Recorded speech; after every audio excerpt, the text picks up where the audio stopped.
Hello everyone, मैं हूं प्रकाश प्रजापति। आज ट्रू मीडिया के पॉडकास्ट है आपको एक और नए मेहमान से मुलाकात कराते हैं। आप हैं डॉक्टर राशि सिन्हा जी। आप लेखिका हैं, कहानीकार हैं। आप नवादा बिहार से ट्रू मीडिया स्टूडियो पधारी हैं। डॉक्टर राशि सिन्हा जी, आपका ट्रू मीडिया के पॉडकास्ट में हार्दिक अभिनंदन है, स्वागत है। बहुत बहुत धन्यवाद आदरणीय ओम प्रकाश जी कि स्वागत आपने है। ट्रू मीडिया जैसे बहुत प्रतिष्ठित मंच पे मुझे बुलाया और अपनी बात रखने का अवसर प्रदान किया। मैं बहुत आभारी हूँ। जी राशि जी, जैसा कि ट्रू मीडिया की परंपरा है, हम आगे प्रश्नों की ओर बढ़ते हैं। हमारा पहला प्रश्न है कि स्वप्न वृक्ष कहानी के शीर्षक कहानी में दावेदार के वृक्ष को ही आपने क्यों चुना? जी, बहुत ही अच्छा सवाल है ये। जी, देवदार के वृक्ष, स्वप्न वृक्ष कहानी में जो देवदार है जी, वो पात्र के जो मनोविज्ञान है, स्वप्न का मनोविज्ञान, उसके साथ साथ चलता है बचपन से। एक बार आप जब देखेंगे तो हमारे पहाड़ी एरिया में या पहाड़ी एरिया से जोड़ते हुए हम पूरे संपूर्ण विश्व में बात करें तो जी। देवदार के वृक्ष बड़े पूजनीय हैं अपने सभी गुणों के माध्यम से। और एक व्यक्ति अगर पूजनीय हो तो उसमें गुणों का होना बहुत जरूरी होता है। वाकई। उस गुणों के साथ साथ उसमें दैवीय पूजनीय क्षमता होनी चाहिए, दैविक रूप से। जी। तो और साथ ही आप अगर स्वप्न लेकर चलते हैं तो रास्ते में बहुत संघर्ष आते हैं। आपको ऊंचाई पे जाना है। जी। देवदार के वृक्ष जिस धरातल पर उगते हैं वो बहुत उबड़ खाबड़ होते हैं। आपके स्वप्न की जो चाल होती है, आप दिशा तक पहुंचने की जो यात्रा होती है, वो पड़ाव भी बहुत उबड़ खाबड़ होते हैं। और स्वप्न की ऊंचाई, देवदार की ऊंचाई तक मुझे महसूस होती है। वाह। जो कि आसमान को छूता है। क्या तो बात आप है, स्वप्न में आसमान छूने की बात करते हैं, पूजनीय गुणों से अभिषिक्त होते हैं। जी। इसलिए मुझे देवदार के वृक्ष बार बार बहुत अच्छे, बहुत प्रतीकात्मक रूप से जी महसूस होते रहे। वाकई राशि जी, आपने स्वप्न की बात करी। हम स्वप्न से जुड़ा हुआ प्रश्न करते हैं। स्वप्न वृक्ष कहानी में झुनकिया देवी की कहानी लाने का क्या कारण है? क्योंकि कहानी तो देव के साथ ही खत्म हो सकती थी, फिर भी आपने झुनकिया देवी को लाकर कहानी के भीतर और भी आपने उसे आगे बढ़ाया। देखिए, झुनकिया देवी जो है स्वप्न वृक्ष में, जी, इसमें कोई निसंदेह कहानी वहीं पे खत्म हो सकती थी। बहुत सारे पाठकों ने मुझे फोन करके पूछा जी कि दीदी, कहानी भीतर कहानी लगती है, गुड़िया भीतर गुड़िया की याद दिलाती है मैथिली वाह पुष्पा जी वाह की। वाह वाह। मैंने कहा ये उनकी पाठकीय क्षमता है, हालांकि मैंने वो सोचकर कभी लिखा नहीं। कहानी मैं जो दर्शाना चाहती थी स्वप्न वृक्ष, तो देव के माध्यम से पूरा एक लिंग जो हमारा जो है स्त्रीलिंग, पुल्लिंग और स्त्री और पुरुष की जो सत्ता है, तो देव के माध्यम से बस एक सत्ता के स्वप्न विस्तृत होकर आ रहे थे। जी। लेकिन झुनकिया देवी के भीतर का जो देवदार का वृक्ष है, वो कितने संघर्षों से होकर गुजरता हुआ भी एक स्थापित होता आसमान की ओर ले जाता है, वैचारिक स्तर पे समाज को स्थापित करते हुए।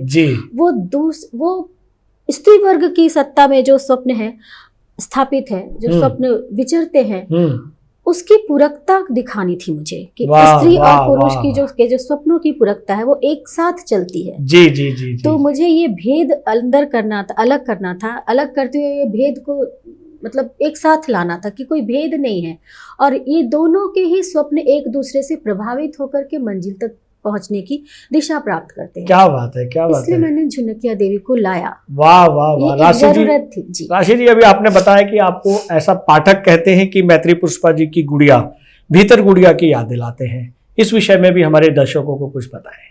देखिए, गुड़िया भीतर गुड़िया, मुझे लगता है कि वो महज शीर्षक से लेकर जोड़ते हैं जी, क्योंकि गुड़िया भीतर गुड़िया और स्वप्न वृक्ष की कहानी में बहुत ही मतलब विविधताएं हैं, बहुत विविधताएं हैं। लेकिन चूंकि वो एक सजग पाठक हैं, वो अध्ययन गहरा करते हैं, तो आपको ये होता है कि आप अगर आपने कुछ भी पढ़ा हो जी, आपने पढ़ा हो और वहां पे एक शब्द भी आ गया तो आप उसी से कोरिलेट करते हैं जी। जैसे मैंने प्रभात रंजन जी की अभी एक किताब पढ़ी थी, किस्साग्राम। उसमें उन्होंने लिखा कि अनहारी पूरे मानचित्र पे कहीं नहीं है, ये मेरी ओर से काल्पनिक गाँव है। तो मुझे वो याद आ गया, मैंने उनको लिख कर भेजा है।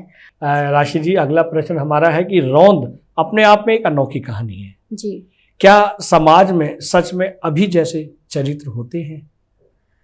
आजकल समाज में अभी जैसे चरित्र भी होते हैं। वाह। मैं ही शब्द ही का प्रयोग नहीं करूँगी, क्योंकि बहुत भांति भांति के लोगों से हमारा समाज भरा है जी।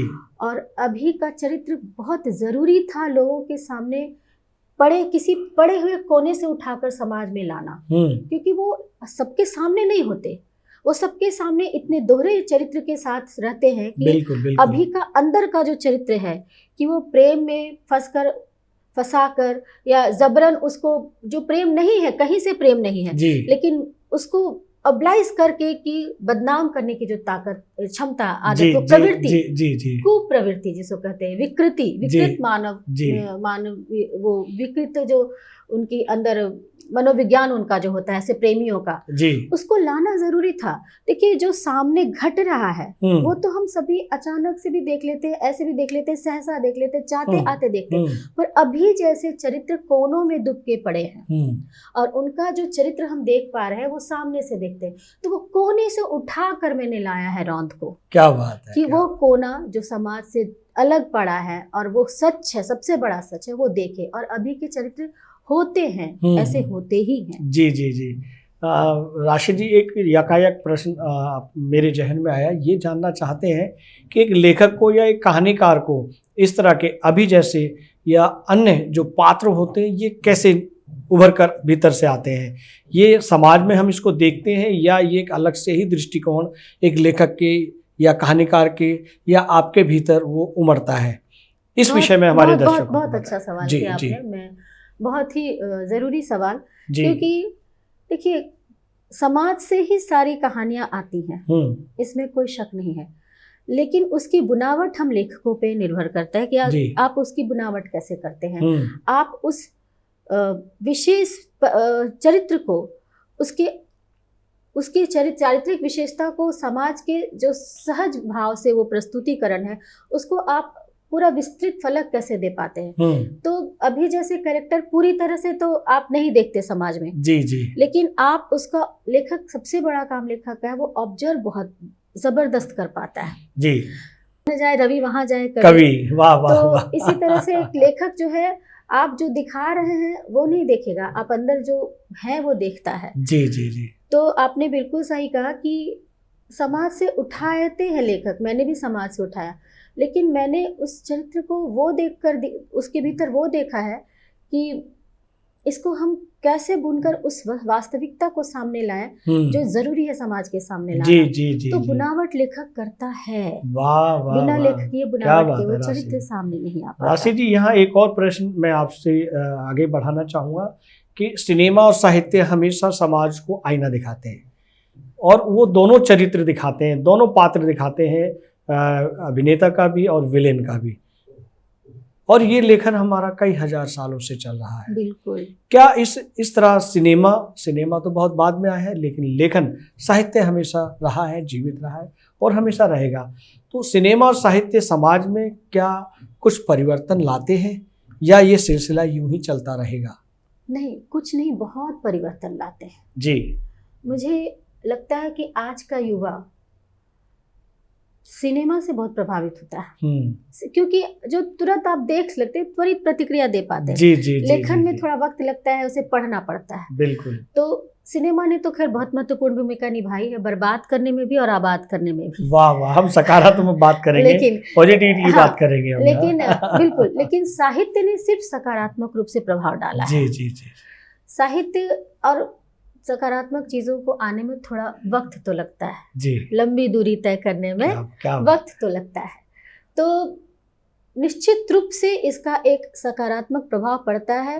हमारी नई युवा पीढ़ी निर्मित हो पाती है एक नए विचार के साथ जी। और उस नए विचार को जो वो ग्रहण करती है साहित्य से, उसमें उनकी वैचारिकता का जो मिलन होता है, वो अंतर्मिलन एक नई पीढ़ी का निर्माण तो करता, स्वस्थ नई पीढ़ी का। वाह। और स्वस्थ नई पीढ़ी बनेगी सर तो स्वस्थ समाज तो बनेगा। वाकई बहुत अच्छी जानकारी दे रहे हैं हमारे श्रोता, काफ़ी उत्साहित हो रहे हैं और आपके इन चर्चाओं पर लेखन कर रहे हैं, आपको कमेंट्स भी कर रहे हैं। हम दर्शकों का और श्रोताओं का धन्यवाद करते हैं। हम आगे बढ़ते हैं। अगला प्रश्न है राशि जी कि सिरहन कहानी, जो कि स्वप्न वृक्ष कहानी संग्रह की ही कहानी है, उसके बारे में भी हमारे दर्शकों को विस्तार से बताएं। सिहरन कहानी मेरे दिल के बहुत करीब की कहानी है जी। उसकी जो लतिका है और प्रीतु, हम्म, ये बहुत कम पात्रों के इर्द गिर्द बुनी कहानी है जी। देखिए, एक सवाल जो सिहरन कहानी को लेकर लोग बार बार सोचते हैं, पूछते हैं, मुझसे भी पूछा गया कि जब लतिका यूपीएससी की तैयारी कर रही है जी, जो कि पीसीएस में मेंस तक पहुंचती है, वो इस तरह के प्रेम के जालसाजी पर में कैसे फंस सकती है? उसकी बुद्धि विवेक इतना उसका प्रबुद्ध है, तो प्रेम बुद्धि नहीं देखता। क्या बात है, बहुत अच्छे। भावनाएं बुद्धि नहीं देखती, भावनाएं अंधा अनुकरण करती हैं तृप्त होने के लिए भावनाओं से। क्या बात है, क्या बात है, क्या। और प्रेम पूरी तरह से भावनाओं की बात है। जब आप प्रेम में होते हैं तो वो बुरा भी है तो वो अच्छा लगता है जी। और एक प्रेमी अपने जिसे वो प्यार करता है उसके लिए ये सोच ही नहीं सकता कि वो ऐसा भी हो सकता है, ऐसा होगा। यही प्रश्न रहता है, ऐसा नहीं होगा। नहीं, अगर कोई समझाए भी ना तो भी वो एक्सेप्ट नहीं करता। बिल्कुल, बिल्कुल। तो आप कितने भी प्रबुद्ध हैं, जब प्रेम में होते हो प्रबुद्धता काम नहीं आती। बिल्कुल। आप सिर्फ प्रेम में होते। वाह। धीरे धीरे आँख खुलते खुलते, आँख जब खुलती है तब तक बहुत देर हो चुकी होती है। हाँ, तो मैंने सिहरन में एक ये जरूर दिखाया है कि बहुत देर होने के बाद भी वो अपने भीतर की सिहरन को, जो सिहरन उसने अपने भीतर महत्वाकांक्षाओं के लिए रखा था, वो उसको समेट कर रखा था, वो सिहरन महसूस कर, सिहरन का मैंने इसमें परिवर्तन दिखाया, फेज ऑफ सिहरन दिखाया है। जी। युवावस्था से लेकर, युवावस्था में ही रहती है वो, लेकिन एकदम से जब आप बड़े होते हैं, युवा होने की दहलीज पे कदम रखते हैं, उसके बाद आप वैचारिक रूप से प्रबुद्ध युवा होते हैं, उसके बीच सिहरन के कितने प्रकार होते हैं और कितने आकार में सिहरन आपको अंदर तक अभिषिक्त करके रखता है, ये सिहरन है ये। तो मुझे लगता है कि सिहरन कहानी सीधे सीधे समाज में जो लड़कियां वैचारिक रूप से प्रबुद्ध होने के बाद भी फंसती चली जाती हैं और उनका उपयोग किया जाता है, यूज किया जाता है, वो एक बहुत बड़ा संदेश देती है उन्हें सुधारने के लिए। मुझे लगता है वो सबको पढ़नी चाहिए। वाकई वाकई वाकई सही आपने बताया। और आपसे बातचीत से ऐसा लग रहा है राशि जी के आपके पास तो शब्दों का अथाह भंडार है। जिन जिन शब्दों का आप प्रयोग कर रहे हैं वो अगर उनमें जिया जाए तो नई नई कहानियां उत्पन्न होती हैं, नया नया लिखा जा सकता है। बहुत साधुवाद आपको। हम आगे बढ़ते हैं। नियुक्ति पत्र कहानी में सीधे सीधे समाज और सरकारी तंत्र के तालमेल के सवाल हैं। उस तरह के सवाल, उस तरह की कहानी, उस तरह का लेखन, ये सब साहस आपके भीतर कैसे उत्पन्न होता है? इसके पीछे क्या राज है? देखिए, सच लेकर चले तो साहसी तो होना पड़ेगा। वाह वाह वाह। और अगर साहित्य में आने की जिद है भीतर से तो सिर्फ आने से काम तो चलेगा नहीं जी। आप कुछ बताएं कि सच क्या है, बताएं, समझाएं। साहित्य में आप मनोरंजन के लिए आए हैं तो अलग बात है जी। अगर आप साहित्य के द्वारा किसी चीज का निर्माण करने, किसी चीज का से आगाह करने या किसी चीज से समाज को बचाने के लिए आए हैं तो सच तो लेकर आना होगा। ये आपका पहला दायित्व बनता है। और जब आप दायित्व में होते हैं तो साहस तो अपने आप आ जाता है। क्या बात है, क्या फिर तो चाहे जो हो, है ना। माता पिता बेचारे जब माता पिता नहीं बनते तब तक तो वो बिल्कुल दायित्व बोध जब आता है तो करो या मरो की स्थिति आती है। वाकई। तो नियुक्ति पत्र, बिल्कुल मुझसे ये सवाल बार बार लोगों ने किया कि आपके पास ये साहस कैसे? तो ये साहस जरूरी है हम लेखकों के लिए। हम बैठकर सिर्फ सजना कंगना नहीं कर सकते जी। सरकारी तंत्र का जो हाल है नियुक्ति पत्र को लेकर, हमारे युवा वर्ग आज बेरोजगार बैठे हैं। बिल्कुल, बहुत बड़ा वर्ग युवा हमारा बेरोजगार है। और वो बेरोजगार हो रहे हैं तो उनमें कितना डिप्रेशन आ रहा है। आप धीरे धीरे देख रहे हैं डिप्रेशन आ रहा है। इतने शिक्षित, इतने टैलेंटेड युवा वर्ग आप बैठे हैं शिक्षित होकर, तो ये सरकारी तंत्र में जो बिचौलिए हैं वो उनकी देन है जी, कि वो वंचित रह जाते हैं। जिनको चाहिए कि वो वहां पे हो, वो नहीं हो करके अपने आप अपनी जद्दोजहद से लड़ते हैं कि मैं नहीं हूँ वहाँ पे। तो ये नियुक्ति पत्र उसी की कहानी है, उसी बिचौलिए की कहानी है जो आज नीचे से लेकर के ऊपर सरकारी तंत्र पर बैठा हमारे लिए एक हमारी युवा पीढ़ी को इस रास्ते पर जाने के लिए मजबूर कर रहा है। जी। अक्सर समाज में देखा जाता है कि एक पुरुष के पीछे एक स्त्री का हाथ होता है, उसकी कामयाबी के पीछे एक स्त्री का हाथ होता है। हम ये जानना चाहेंगे कि आप एक स्त्री हैं, लेखिका है, कहानीकार है, चिंतक है, आपकी कामयाबी के पीछे किसका हाथ है? मैं अभी कामयाब हूँ ये मैंने आपसे सुना, अभी तक क्या बात है? अभी तक मैं महसूस नहीं कर पाई हूँ कि मैं कामयाब भी हूँ। ये अच्छी बात है, ये अच्छी बात है, विद्यार्थी रहना जी, अच्छी बात है, सीखना बिल्कुल, करना बिल्कुल। बहुत अच्छी बात है। बावजूद उसके हम ये प्रश्न आपसे पूछना चाहेंगे। देखिए, सबसे बड़ा तो मैं मानती हूँ कि हर बार मेरे मन में ये बात चलती है कि जो मेरी पहली किताब मैंने माँ जीवन की आशा लिखी थी, जी। मम्मा के जन्मदिन पे मैंने उनको दिया था, तो हम्म। शायद उनके दिल से कितने आशीर्वाद के कण फूटे होंगे। आहा आहा। मतलब उनके हृदय का जो ब्रह्मांड मेरे लिए इतने हम्म। आशीर्वाद के कणों को जो इधर उधर मुझे वो सारे मुझे धीरे धीरे लग रहे हैं हवाओं के माध्यम से। ये मुझे सबसे पहला कारण लगता वाह है वाह वाह वाह। कि ये उनके भीतर का आशीर्वाद है। फिर भैया है, बड़े भैया हैं रजनीकांत जी, ऋषि सिन्हा जी, और सबसे बड़ी बात आप पाठक वर्ग है। वाह वाह वाह। लेकिन एक बात है कि मेरे पति देव का सपोर्ट। आहा। कोई भी लड़की अगर कुछ करना चाहे जी। और उसे घर का, जीवन साथी का सपोर्ट न मिले तो वो आज आपके पास आकर नहीं बैठ बिल्कुल पाएगी। बिल्कुल सही कहा, ये बिल्कुल तो सच्चाई मैं हर है। बार बोलती हूँ जी। और आज भी बोलूंगी पतिदेव के लिए कि तुम जैसा जीवन साथी हो आहा। तो सूरज उग ही जाता है। क्या बात है, क्या बात तुम है। जैसा जीवन साथी हो तो सूरज उग ही जाता है। तिमिर तिमिर तम घना घनेरा एक दिन डूब ही जाता है। आहा हा हा। वाह वाह वाह। तो बहुत पतिदेव अच्छे। के लिए मेरे मन में बहुत ऋषि सिन्हा जी, रजनीश सिन्हा जी, ऋचा प्रीतम जी जो अब दीदी नहीं है, आदरणीय रचना पंकज जी, उन सभी के लिए तो ये भाव है। और देखिए, आपके साथ जो खून का रिश्ता है, जिनके साथ आप बड़े हुए, माँ बाप भाई बहन, उनका तो मतलब वो भावनात्मक वो होता ही है, वो ऑटोमेटिक है। लेकिन जो जीवन साथी दूसरे कुल का आया, दूसरे खून का है, वो आपका होकर आपके साथ यूं खड़ा है, ये जीवन में एक ब्लेसिंग्स है, ईश्वर की ओर से मिली हुई ब्लेसिंग्स है कि जीवन साथी आपके साथ इस तरह से खड़ा है।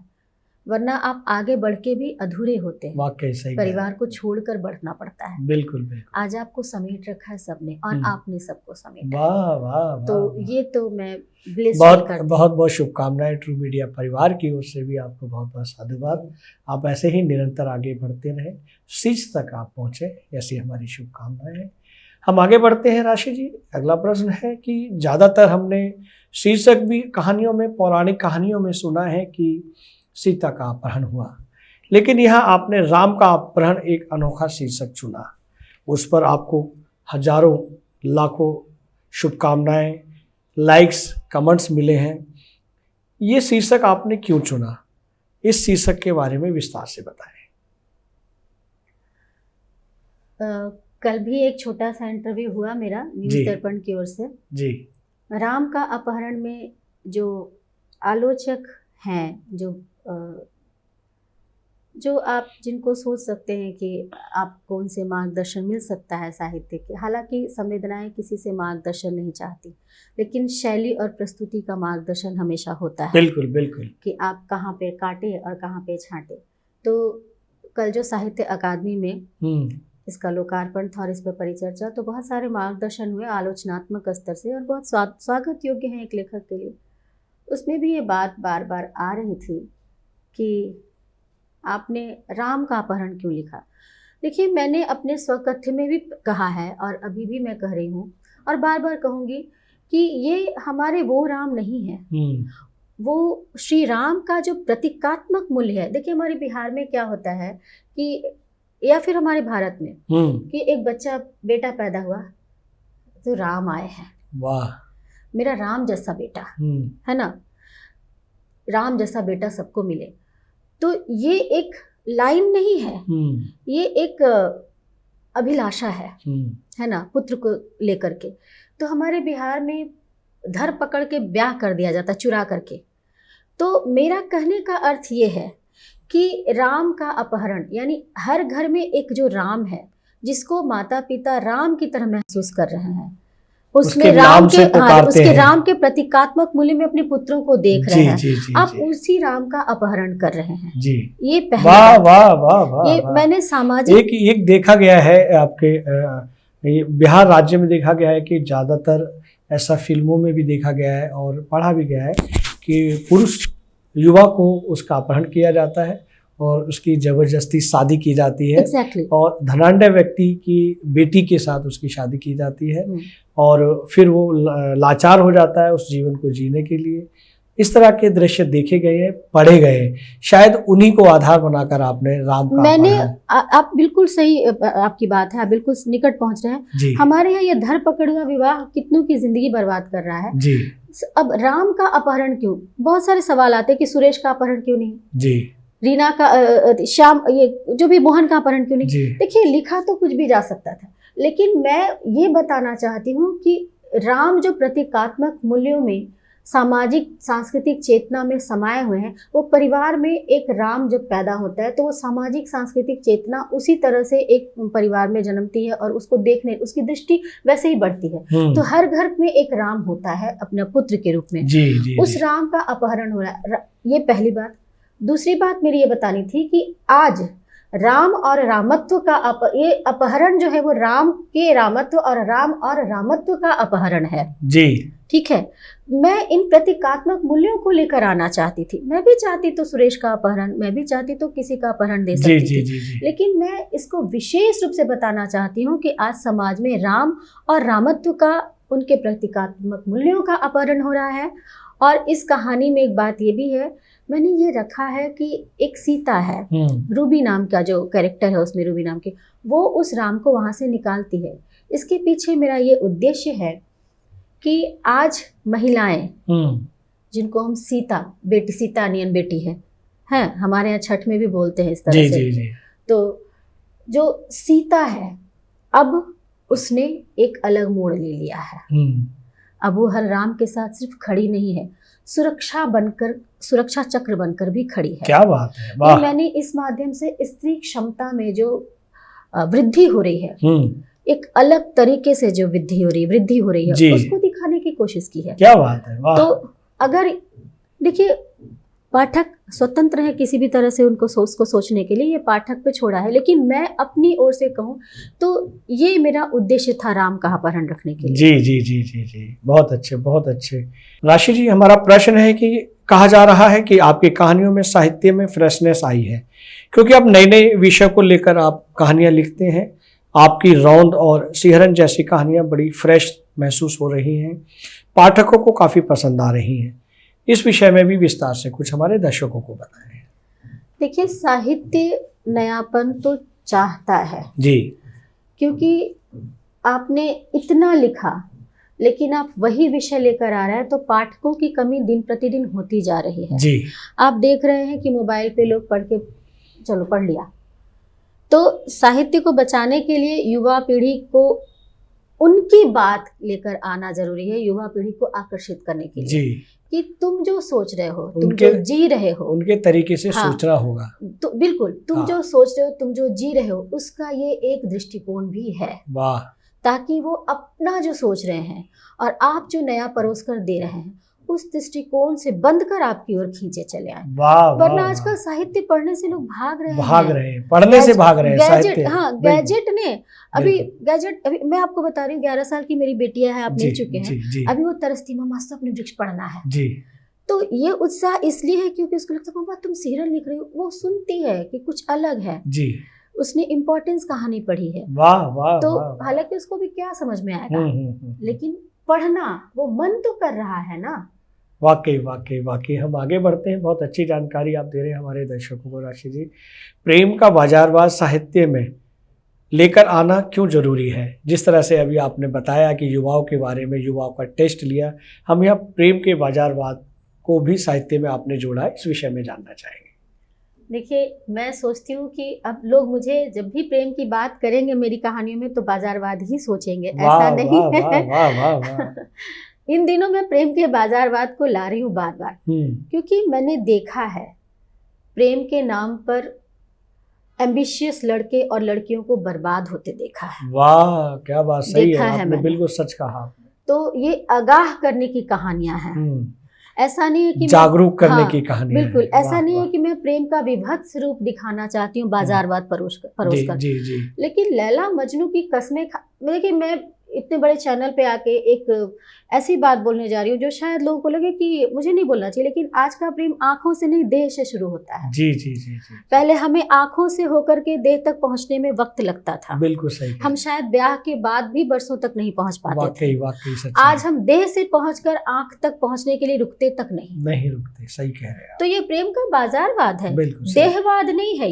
ये बाजारवाद है। बाजारवाद इन सेंस कि उसको बेचना नहीं जी, बाजारवाद इन सेंस कि ये स्वार्थ सिद्धता है जी, जी, वो जी। प्रेम नहीं है, वो दैहिकता है। बिल्कुल सही कह रहे हैं। तो मैं बार बार इसीलिए, क्योंकि मैं चाहती हूँ आप देखिए कि पहले से ज्यादा इंटेलिजेंट है आज का युवा जी, लेकिन वो सेक्स और प्रेम में अंतर नहीं समझ पा रहा। बिल्कुल सही कह रहे हैं। आकर्षण और प्रेम में अंतर नहीं समझ पा रहा, स्वच्छंदता और स्वतंत्रता में अंतर समझ नहीं पा रहा। वाह। तो ये सारे छोटे छोटे जो भेद हैं जी, उनके बीच का जो माइन्यूट सी दीवार जो खड़ी है, उन लकीरों को समझना होगा। बिल्कुल। इसलिए ये कहानियां, रौंद, सिहरन, इम्पोर्टेंस, उड़ान, ये सब जरूरी है लाइफ में। बिल्कुल बिल्कुल, है ना। बच्चों को चेताना, युवाओं को चेताना, जागरूक करना बहुत जरूरी है, वरना युवा वर्ग भी गलत दिशा में जा रहा है, अपना जीवन खराब कर रहा है। ऐसे बहुत सारे केस हमारे सामने आए हैं। हम आगे बढ़ेंगे राशि जी की शराब का दंश कहानी में आप रंगों के माध्यम से पात्रों के मनोविज्ञान को दर्शाती दिख रही हैं। ये कैसे और हुआ, और इस पर हमें हमारे दर्शकों को कुछ विस्तार से बताएं। कल भी इस कहानी पर चर्चा हुई, गीता श्रीदी ने इसको बहुत अच्छे से इस पे चर्चा की और बहुत खुश हुई इस कहानी से। मुझे बहुत अच्छा लगा, गीता श्रीदी ने कल समय दिया, मैं यहाँ से उनका धन्यवाद दे रही हूँ। वो मुझे मेरी एक आज जितनी लेखिकाएं हैं स्थापित, उससे मेरी एक फेवरेट लेखिका है वो। वाह वाह वाह। मैं बहुत पसंद करती हूँ और हम सभी पसंद करते हैं उनको। तो सबसे बड़ी बात है कि श्राप का दंश मेरे जीवन की पहली कहानी है जी। उसमें आपको सेक्सुअल इंटेंसिटी के लिए को रोकने में जद्दोजहद करती एक लड़की दिखाई देगी। वाह। जो ब्याह के बाद जिसका जो आप देखते हैं ज्यादातर क्या होता है कि पुरुष और स्त्री में एक प्रैक्टिकल होता है और एक इमोशनल जी। तो जब एक एक्स्ट्रा प्रैक्टिकल और एक एक्स्ट्रा इमोशनल मेल होता है ना जी, तो और उसमें भी बोल्डनेस की कमी होती है जी। आप अपने पति से जाके बोल नहीं सकते कि what you are feeling and what you need, इसको नीड बोले जी। तो वहां पे से सीमा जैसा पात्र शुरू होता है जीवन में जी।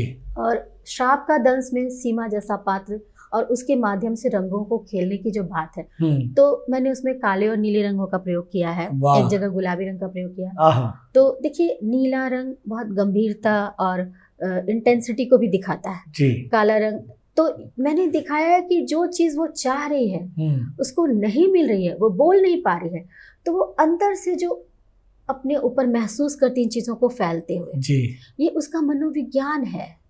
उस मनोविज्ञान के लिए मैंने रंगों का सहारा लिया। वाह वाह वाह वाह। उस महिला जो पात्र हैं उनके जीवन जो जी रही हैं, जो फीलिंग कर रही है, महसूस कर रही है, उनको आपने रंगों से उकेरा है। रंग हमारे जीवन में बहुत महत्वपूर्ण स्थान और भूमिका निभाते हैं जी, जी, जी। आप देखिए कि जब आप सफेद पहनते हैं जी, तो आपके अंदर एक अलग अनुभूति होती है। बिल्कुल। जब आप ब्लैक पहनते हैं, जब आप पीला पहनते हैं, तो ये, या फिर आपके चारों ओर आप उदास बैठे हैं, आपने सरसों की के लहलहाते खेत देख लिया, तो आपकी आंखों में एक चमक होती है जी, आपके जी। देखने का नजरिया, आपके स्मित रेखा फैलती है। तो ये रंग बहुत मायने रखते हैं। वाह वाह वाह। और जीवन के सारे भाव तो रंगों में ही समाहित है। बहुत बहुत साधुवाद राशि जी, आपने हमारे दर्शकों को रंगों के महत्व के बारे में बताया, उनकी रंगों की फीलिंग के बारे में बताया, और रंग क्या कहते हैं मनुष्यता के लिए, और वो किस तरह से मनुष्य फील करता है। और मैं तो ये कहूँगा कि ये मनुष्य नहीं, जो हमारी प्रकृति के जितने भी जीव जंतु हैं,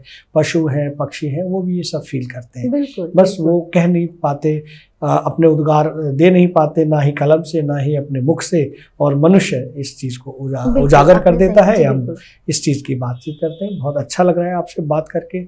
हम राशि जी आगे बढ़ते हैं कि आज का युवा लेखक जो है वो शॉर्टकट से अपने आगे बढ़ना चाहता है, शीघ्रता ही सफलता पाना चाहता है। ऐसे युवा लेखकों को क्या कहना चाहेंगे आप? ये बहुत महत्वपूर्ण प्रश्न है जी, और मुझे लगता है कि हर इंटरव्यू में लेखकों से प्रश्न बहुत ज़रूरी हो गया है जी। आप देख रहे हैं कि शॉर्टकट भी जो है वो शॉर्टकट लिखने से ज्यादा सम्मान पाकर खुद को लाइमलाइट में रखने की होड़ से निर्देशित हो रहा है वो शॉर्टकट। जी। आप येन किन प्रकार 2500 रुपये देकर 3000 रुपये देकर सम्मान खरीदने लगे हैं, बड़े बड़े बैनर खरीदने लगे हैं कि हम लेखक के रूप में स्थापित हों। वो ये भूल जाते हैं कि जो पाठक, जो लेखक, जो आपका समकक्षीय लेखक आपकी इज्जत करना शुरू कर रहा है, आपका सम्मान कहीं ना कहीं आप सम्मान पाकर खोने लग जाते हैं। वाह वाह वाह। मैं चाहती हूँ उन लोगों से, मेरा निवेदन है कि लिखिए, खूब पढ़िए, खूब लिखिए। मैं ये नहीं बोलूंगी कि खूब पढ़िए कम लिखिए, मैं नहीं बोलती, क्योंकि लिखने से आपको रोकना आपको अवरुद्ध करने सा है। वाह। तो आप खूब पढ़िए, खूब लिखिए, लेकिन सम्मानित होने के लिए थोड़ा धैर्य रखिए। पाठकों की प्रतीक्षा कीजिए, उन आयोजन स्थलों की प्रतीक्षा कीजिए, ऐसे संस्थाओं की प्रतीक्षा कीजिए जो आप तक पहुंचे। आप पैसे लेकर उन तक न पहुंचे, क्योंकि आप कहीं ना कहीं इज्जत खोते हैं, है ना। तो मैं चाहूंगी कि शॉर्टकट किसी भी सफलता को निर्धारित कर ही नहीं सकता। राशि जी, इस तरह से जो युवा लेखक हैं, जो आपने बताया कि पैसे लेकर सम्मान प्राप्त करते हैं और आगे बढ़ने की चेष्टा करते हैं, या उन्हें फील होता है कि वो आगे बढ़ रहे हैं, इस तरह के सम्मान पाकर किसका भला होता है? लेखक का भला होता है या सम्मान देने वाले का भला होता है? संस्थाओं का भला होता है, सम्मान देने वालों का भला होता बिल्कुल है। तो उन संस्थाओं को क्या कहना चाहेंगे आप? देखिए, ये तो दुकान खोलने वाली बात है जी, संस्थाओं के माध्यम से। और आज जैसे जनरल स्टोर्स खुले, ऐसे संस्थाएं खुल गई हैं, तो वो उनसे कहकर भी कुछ नहीं हो पाएगा, है ना। उनसे कहकर भी कुछ नहीं हो पाएगा, लेकिन उनसे भी निवेदन है कि पारदर्शिता लाएं सम्मान देने में जी। क्योंकि आप पैसे देकर बड़े बड़े अकादमी आप खोल रहे हैं, लेकिन लोग आपके पास सम्मान लेने तो आते हैं, पर वही लोग आपके पीछे आपको अच्छा नहीं कह पाते। जी। ये मैंने ये भी देखा है कि एक लेखिका, एक लेखक के जो मित्र हैं, जो उनको सम्मान दिलाने के पीछे लगे रहते हैं, वो भी दूसरे स्थापित लेखकों के सामने उनकी निंदा करते पाए जाते हैं। क्या बात है। कि आपको क्या लगता है कि उनमें दम है? तो ऐसी चीजों से बचने के लिए आपको पारदर्शिता लानी होगी और प्रतीक्षा का धैर्य लाना होगा। वाह वाह, धैर्य रखना होगा। वो सफलता, अगर वो काबिलियत आपके भीतर है, तो वो धैर्य रखने के बाद वो आपको अवश्य। वाह वाह वाह, बिल्कुल, प्रतीक्षा बहुत जरूरी है। जी। हम आगे बढ़ते हैं। जैसा कि हमने आपको भी कहा कि आपके पास शब्दों का भंडार है, हम इसी के ऊपर आगे बढ़ते हैं कि आपकी पुस्तकों में संवादों की जो भाषा शैली है बहुत ही श्रेष्ठ है, और फिर भी उसमें सहजता बनी रहती है। उन लेखन में भी, उस कलम में भी सहजता बनी रहती है, और व्यक्तिगत रूप से भी जो हम महसूस कर रहे हैं, आपको सुन रहे हैं, वहाँ भी वर्तमान में भी सहजता आपके भीतर है। इस विषय पर आप क्या कहना चाहेंगे? बहुत बहुत धन्यवाद कि आपने इस तरह से मुझे समझा। देखिए, आप अगर सामान्य रूप से चीज़ों को महसूस करके लिखते हैं जी, तो भाषाई श्रेष्ठता के बाद भी सहजता आ जाती है जी, बशर्ते कि उसमें नाटकीयता ना हो जी, दिखावापन ना हो। आप इतने सहज है। अगर देखिए, साहित्य में अभी जो मैं सोचती हूँ कि भाषा का प्रबुद्ध होना और श्रेष्ठ होना बहुत जरूरी है। बिल्कुल। हम क्यों ना अपने संवादों में उस चीज को शामिल कर लें कि आप अपने आप सहज होते चले जाएं। आप देखिए कि पुराने पाठक जो होते थे, वो जो इतने अच्छे अच्छे लेखकों को पढ़ते थे, तो उनकी भाषा, पाठकों तक की भाषा बहुत परिशुद्ध होती थी, परिष्कृत होती थी। तो मैं शायद ऐसे माहौल में बड़ी हुई हूँ, और अपने आप से भी मैं इन्हीं संवादों से बात करती हूँ। तो लेखक जिस तरह से बातें करता है, वो पाठकों से भी वैसे ही बातें करता है। शायद यही सहजता होगी, मुझे लगता है। क्या बात है, क्या बात है। ये सहजता के ऊपर एक प्रश्न और है कि क्या आज के परिप्रेक्ष्य में इस भाषा के साथ पाठकों को खींचकर पुस्तकों की ओर लाना, आपको क्या ये चुनौतीपूर्ण लगता है? बहुत चुनौतीपूर्ण है, लेकिन मुझे नहीं लगता जी। पर मैं इस प्रश्न का 2 हिस्सों में बांट कर जवाब दूंगी। एक कि ये सच में बहुत चुनौतियों से भरा काम है। क्योंकि सस्ता तो बिकता है, सस्ता बिकता है, और जो भाषा की सहजता में सस्ताईपन है, तो लोग चलते फिरते पढ़ लेना पसंद करते हैं। लेकिन जब हम बात साहित्य की करते हैं, तो उन चुनौतियों का सामना हम आराम से कर जाते हैं अगर आपकी लेखनी में, सृजन में वो अभिलाषा, वो दम, वो साहस वाह वाह वो हो तो। वाह, क्योंकि वाह, साहित्य को हम अभी साहित्य को फिर से समृद्ध करना, समृद्ध साहित्य को फिर से समृद्ध करना भी एक चुनौती है। वाह, वाह, भाषा के माध्यम बहुत से। अच्छे, बहुत अच्छे। आप अगर अपने बच्चे को ये नहीं सिखाएंगे कि नमस्ते, प्रणाम और हाथ मिला लेने का अंतर क्या है, जी जी जी, ये साहित्यिक संस्कार है, ये जो भाषाई सहजता है जी, वो साहित्यिक संस्कार है, तो हम अपने पाठकों में वो बोएं, ये बहुत जरूरी है। वाकई तो वाकई। चुनौतियां तो हैं, लेकिन बहुत बड़ी चुनौती तब नहीं होती है जब आप इसको दायित्व समझकर निभाते हैं। ये जो परिप्रेक्ष्य आपने कहा कि हमें पाठकों के भीतर भी वो जागरूक करना है, अगर ये पाठकों के साथ साथ अगर हम समाज को भी कहें कि उन्हें भी जागरूक करना है और वो भी इन पुस्तकों से प्रेम करें, पुस्तकें खरीदें, तो मुझे लगता है कि फिर समाज का भी भला होगा, लेखक का भी भला होगा, पाठकों का भी भला होगा। और इसके साथ साथ ये जो उद्देश्य है साहित्य का वो भी परिपूर्ण हो जाएगा। वाकई हम जो स्वस्थ समाज का निर्माण कर सकते हैं। बिल्कुल बिल्कुल, बहुत अच्छी बात कही आपने। हम आगे बढ़ते हैं। जैसा कि आपने बताया कि आपकी पहली पुस्तक 2018-19 के बीच में आई थी और आज आपकी 18 से 19 पुस्तकें आ चुकी हैं और आपके विभिन्न प्रकाशकों से ये प्रकाशित हो चुकी हैं। आपने किसी बड़े प्रकाशक से अपनी पुस्तकें प्रकाशित करने का निर्णय क्यों नहीं लिया? जी बिल्कुल, अभी तक बड़े प्रकाशकों से किताबें नहीं आई हैं जी। मैंने कभी उस और सोचा ही नहीं जी। मेरा ये मानना था कि अगर पाठक आप तक पहुंच रहे हैं, अगर आप तक पाठक खुद पहुंच रहे हैं, तो आप बड़े प्रकाशकों तक पहुंचने के लिए अपनी बात को लिखकर अंदर तिजोरी में बंद न रखें। वाह। किसी भी रास्ते से किताबें बाहर आनी चाहिए। जी। और कहते हैं ना कि आपको प्यास लगी है और अगर 2 बूंद समुद्र का भी जल मिल जाए तो थोड़ा सा ठीक लग ही जाता है। बिल्कुल बिल्कुल बिल्कुल, वाकई वाकई। तो मेरे लिए बड़े प्रकाशक और छोटे प्रकाशक मायने नहीं रखते। और दूसरी बात कि अगर मैं बड़े प्रकाशकों की प्रतीक्षा करती उन तक पहुंचने की, तो शायद किताबें नहीं आ पाती इतनी तादाद में, क्योंकि वहाँ पे लंबी लाइन लगी है। जी जी जी। और वो आपको तवज्जो तब तक नहीं देंगे जब तक आप उनको, या तो आप उनको क्लिक कर जाएं, या फिर आप स्थापित हो जाएं, या फिर आपका कोई जुगाड़ हो। ऐसा मेरा कोई अनुभव नहीं है, मैंने सुना है। तो मेरे में इतना दम नहीं था कि मैं उस दिशा में बढ़ूं। अगर आगे होता है तो मैं उनके साथ काम करना चाहूंगी, अभिलाषा तो है मेरी। वाह वाह वाह, बहुत अच्छी बात कही आपने। और प्रकाशक बड़ा या छोटा होना जरूरी नहीं है, हमारी बात पाठकों तक और समाज तक जानी चाहिए, तभी हम लेखक के लिए तृप्ति मिलती है और वो सौंदर्य मन बनता है और बहुत ही अच्छा महसूस होता है। राशि जी, हम आगे बढ़ते हैं कि वरिष्ठ साहित्यकार उभरते हुए साहित्यकार को किस दृष्टि से देखते हैं? ये भी आपने मुझे संशय में डाल दिया, मैं क्या बोलूं। नहीं, एक्चुअली ये चल रहा है। मुझे ये महसूस भी होता है कि जो हमारी राजनीति है, भारतीय राजनीति में जो उठापटक होती है, वो साहित्य में भी राजनीति होने लगी है। उस संदर्भ को देखते हुए ये प्रश्न मैंने आपसे किया। बहुत ही जरूरी प्रश्न है और मैं नहीं चाहूंगी कि मैं गोलमोल बातें करूं जी, क्योंकि अभी तक आपने देखा मुझे गोलमोल बातें, तो मैं बचती हूँ गोलमोल बातें। देखिए ये हो रहा है, लेकिन हमेशा नहीं। जो साहित्यकार बड़े हैं, सभी वरिष्ठ साहित्यकारों को मेरा नमन है। मैं किसी एक को टारगेट करके बोलूं ऐसा नहीं है, और ना ही हम लोग कोई ऐसा चाहेंगे। लेकिन उसमें से देखिए, अच्छा और बुरा हर जगह मौजूद है जी।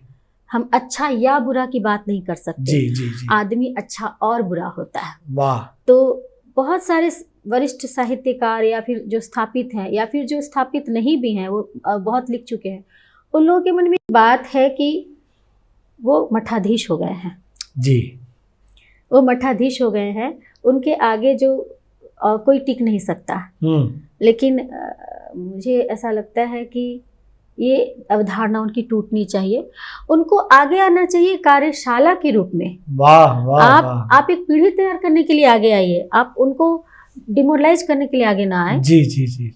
आप उनको सिखाएं, उनके साथ आगे आएं, आप उनकी आलोचना करें, लेकिन आप उनको निगेटिविटी में ना लाएं जी। आप पढ़ें, उनको समझाएं। आलोचना भी बहुत सहजता से की जा सकती है। ऐसे सारे साहित्यकार जो सहजता से संतुलन बनाकर आलोचना करते हैं, मैं उनका बिल्कुल सम्मान करती हूँ और स्वागत है उनका। ऐसे हम सभी सीखते हैं। लेकिन जो सिर्फ निगेटिविटी को लेकर आते हैं, आपको तोड़ना चाहते हैं, वैसे साहित्यकार स्थापित नहीं हो सकते। अगर स्थापित हैं भी तो मुझे नहीं लगता कि वो स्थापित होने योग्य है। वाह वाह वाह वाह, बहुत अच्छी जानकारी आपने दी। हम यहाँ राशि जी ये भी जानना चाहेंगे कि आप एक स्त्री लेखिका हैं और समाज में स्त्री और पुरुष लेखक या हर विभाग में हैं। क्या आपको या आपके किसी महिला मित्र को ऐसा महसूस हुआ कि साहित्य में उभरने के लिए एक महिला लेखिका को मानसिक या शारीरिक रूप से विशेष नुकसान होना पड़ता है या कोई और अपना नुकसान देना पड़ता है? इस विषय में भी हमारे दर्शकों को बताएं। देखिए, ये भी बहुत आवश्यक प्रश्न है। जी जी। हालांकि मेरा ये ऐसा कोई तजुर्बा नहीं रहा। मैंने कहा कि आपके महिला मित्र हो या कोई, लेकिन ऐसी कहानियां मैंने बहुत सुनी और मेरे पास आती रही हैं। जी जी। और ज्यादातर पुस्तक लेखन से ज्यादा ये मंच की कवियत्रियों के साथ ये स्थिति ज्यादा होती है। जी जी जी। जो कवि और कवियत्री हैं, उनके बीच में ये वन नाइट स्टैंड की भी बातें होने लगी हैं। जी। लेकिन क्यों ऐसा करना, क्यों है? थोड़ी प्रतीक्षा करते हैं ना। जी जी जी। थोड़े और भी रास्ते होंगे। वाह। देखिए, सामने तो शेर खड़ा ही है कि मैं तुम्हें खा जाऊं, लेकिन हम चुपके से दूसरी ओर से निकल सकते हैं। बिल्कुल, प्रयास तो कर सकते हम हैं। थोड़ा लंबा रास्ता ले सकते हैं। जी जी। आप उसे स्वीकार ही क्यों करती है कि आओ मुझे खा लो? क्या इसमें पुरुष मानसिकता अगर ऐसी है विकृत, तो हम स्त्रियों ने उनको विकृत बनने का एक अवसर भी तो दिया है। वाह, सही कहा आपने, बिल्कुल सही कहा आपने। और क्योंकि हमने वो मौका दिया है, तभी वो मौका बना दिया। वाह। हम थोड़ी प्रतीक्षा कर लेना, क्या जाता है भाई जी। आज मंच नहीं मिलेगा, कल मिलेगा। सफलता तो आ जाएगी। आपके हिस्से की सफलता कोई नहीं, आपकी काबिलियत कभी छुपी नहीं रह सकती। बिल्कुल। वाह वाह वाह, बहुत अच्छे बहुत अच्छे। जैसा कि अभी आपने बताया कि युवा जो हैं, हमारे लेखक हैं, वो छोटे शॉर्टकट से आगे बढ़ना चाहते हैं। यहाँ हम ये प्रश्न करेंगे कि आपसे कि वर्तमान में परिवारों में रिश्ते की मिठास भी बहुत छोटी हो गई है, बहुत कम हो गई है, ये कहें कि खत्म होती जा रही है। इस विषय में क्या कहेंगे? देखिए, बहुत ही अच्छा क्वेश्चन, बहुत अच्छा प्रश्न। मुझे लगता है कि आज रिश्ते में परिवार का हर सदस्य जो है वो सिर्फ समाज के लिए जी रहा है। समाज में वैयक्तिक चेतना के साथ जी रहा है, सामाजिक चेतना को लेकर नहीं। परिवार में भी वैयक्तिक चेतना को लेकर जी रहा है, पारिवारिक चेतना को लेकर नहीं। आप देखिए, मैं ये जो उदाहरण दे रही हूँ मेरे से लेकर नहीं, लेकिन मुझे ऐसा लग रहा है कि ये उदाहरण मैं दे सकती हूँ। अगर एक घर में, एक खानदान में बहुत सारे राइटर्स हैं या बहुत सारे एक्ट्रेस हैं या बहुत सारे अच्छे स्टूडेंट्स हैं, इंजीनियरिंग पढ़ रहे हैं, तो आपस में पीढ़ी का भी अंतर नहीं रह जाता। अगर वो आप एक से दो पीढ़ी आगे हैं, एक पीढ़ी नीचे ऊपर है और बहुत रिस्पेक्टिव रिलेशनशिप में, वो भी आपसे जलने लगते हैं जी। वो भी आपकी टांग खींचने लगते हैं, बद्दुआओं में आप उनके शामिल होते हैं जी जी। तो ये जो अंतर है ना, ये जो मानसिकता हो रही है ना, आपके फूफा, चाचा, मौसी, मामा, नानी, नाना, इन सबों को इन मानसिकता के घेरे में मैं रखती हूँ कि उनको, आपका बच्चा अगर आगे बढ़ रहा है या आपके फूफा अगर आगे बढ़ रहे हैं, तो आगे बढ़ने के बीच में आपकी दृष्टि कुत्सित नहीं होनी चाहिए। दृष्टि, मानसिकता कुत्सित नहीं। आप ऐसे क्यों नहीं सोच सकते कि समाज का दूसरा इंसान अगर आगे बढ़ रहा है तो आप न्यूट्रल मोड पे आ जाइए। अगर आप उनके लिए अच्छा नहीं सोच सकते, न्यूट्रल मोड पे रहिए। आप अपनी बद्दुआओं में उनको शामिल कर रहे हैं। बिल्कुल बिल्कुल। आपकी कुत्सित मानसिकता एक परिवार को तोड़ रही है। जी जी जी। तो परिवार ऐसे टूटने लग जाते हैं। जी जी, बिल्कुल, बहुत अच्छी जानकारी दी राशि जी। यहाँ ये भी हम मान सकते हैं कि अगर हमारे परिवार का, हमारे खानदान का व्यक्ति कोई अगर आगे बढ़ता है तो वो कहीं ना कहीं हमारे काम भी तो आएगा।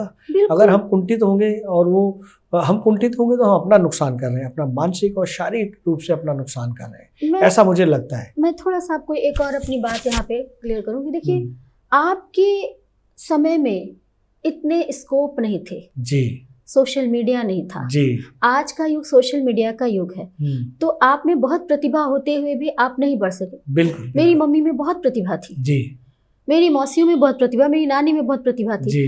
वो नहीं, उन्होंने अपना, लेकिन आज मैं अगर कुछ लिख पा रही हूँ तो सोशल मीडिया का बहुत बड़ा योगदान है। बिल्कुल बिल्कुल। तो ये जो गैप है ना, आप उसको एक्सेप्ट कीजिए। जी जी। आप उनको आशीर्वाद दीजिए, दुआएं दीजिए जी। और परिवार को जोड़ने की कोशिश कीजिए। वाकई वाकई बहुत अच्छा कहा कि रिश्ते जब तक हम मानसिक रूप से नहीं जोड़ेंगे तब तक वो सामाजिक रूप से नहीं जुड़ पाएंगे। राशि जी, आपने अभी सोशल मीडिया की बात की। हम यहाँ आप आते हैं कि सोशल मीडिया, डिजिटल मीडिया बनने से क्या पुस्तकों के पाठकों की संख्या में कमी आई है?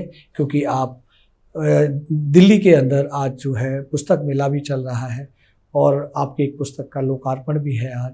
तो इन सब दृष्टियों को आपने देखा, आप बिहार से चलकर दिल्ली आई हैं, देश की राजधानी आई हैं और पुस्तक मेले में भी आपने शामिल हुई हैं। क्या लगता है कि डिजिटल इंडिया बनने से पुस्तकों के पाठकों की संख्या क्या कम होगी?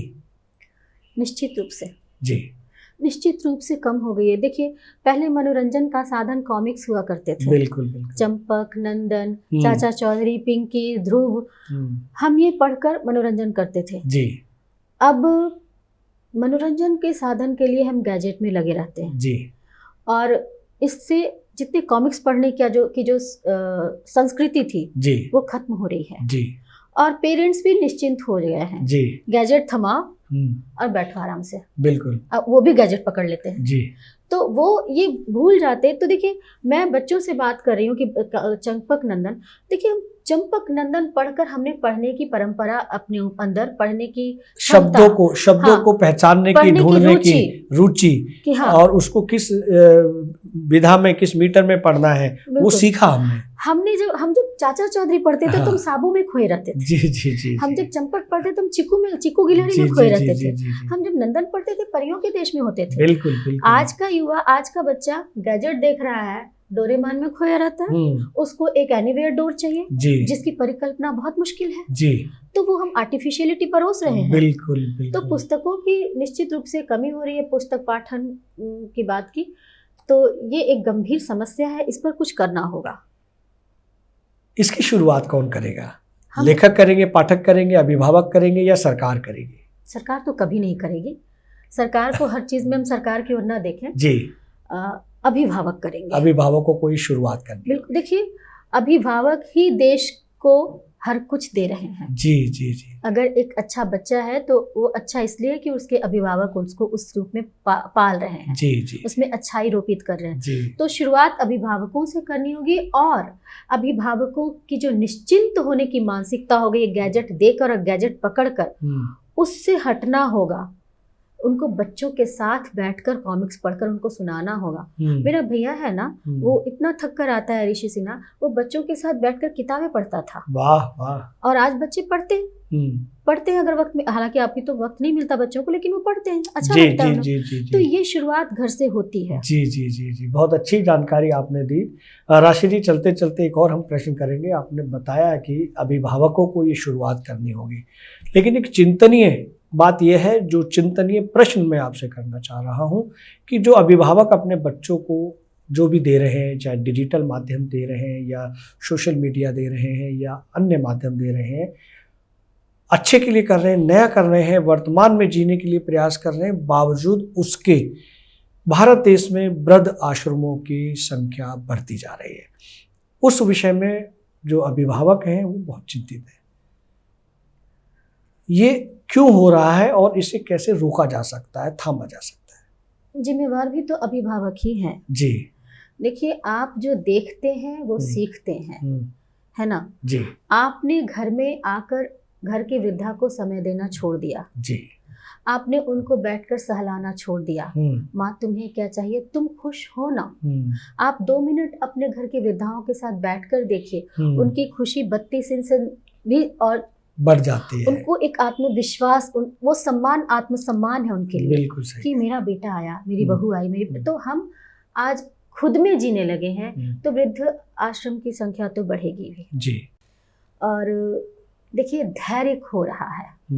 हम फटाफट जीना चाहते हैं, हम धैर्य को खो रहे हैं, हम फटाफट जीना चाहते हैं जी, जी। अम्मा क्यों बकवास करती हो, अम्मा ऐसे ही होता है। नहीं, अम्मा ने कहा है तो सुन लेते हैं ना जी, सुन लेते हैं। हाँ, अम्मा ने कहा है तो क्या जाता है, अम्मा ने मुझे कितना सुना है जी। ये भी तो है। तो आज अगर 2 मिनट अम्मा को सुन लेते हैं, आपका बेटा आपको सुनता देखेगा, आपकी बहू आपको सुनते देखेगी तो कल वो भी वो परंपरा ऐसे ही चलेगी। ये एक बिल्कुल संस्कृति और संस्कार पारंपरिक रूप से ही निर्वहित वाह होते हैं। वाह वाह वाह, हमने वाह। जो देखा हम वो जानेंगे। हम्म, हम अगर आपको बोल रहे हैं दादी ना बुढ़िया बहुत तंग करती है, वही बच्चे तो से। बच्चा आपको कल बोलेगा कि मम्मी ना बुढ़िया बहुत तंग करती है। बिल्कुल सही आप कह उम्मीद रहे क्यों करेंगे हैं। बिल्कुल कि माँ बिल्कुल मेरी बिल्कुल, ऐसे ना कहे। बिल्कुल बिल्कुल ये कहें कि हम और आप ही जिम्मेदार हैं इन सब चीजों का। घर का माहौल और बड़ों का जो व्यवहार है, हम्म, बड़ों की व्यवहारिकता बहुत बड़ा दायित्व जी निभाती जी है जी इसमें। जी जी जी, बहुत अच्छे राशि सिन्हा जी, आपसे बातचीत करके बहुत अच्छा लगा और आपने अपना बेशकीमती समय ट्रू मीडिया पॉडकास्ट के लिए दिया, इसके लिए हम आपका हार्दिक अभिनंदन करते हैं, साधुवाद करते हैं। आपका भी बहुत बहुत धन्यवाद कि आपने मुझे ये अवसर प्रदान किया। बहुत बहुत धन्यवाद जी आपका। जी जी। अगर आप ये वीडियो YouTube पर देख रहे हैं तो हमारे चैनल को सब्सक्राइब करें और बेल आइकन को दबाना ना भूलें। अगर आप Facebook पर ये वीडियो देख रहे हैं तो हमारे पेज को लाइक करें।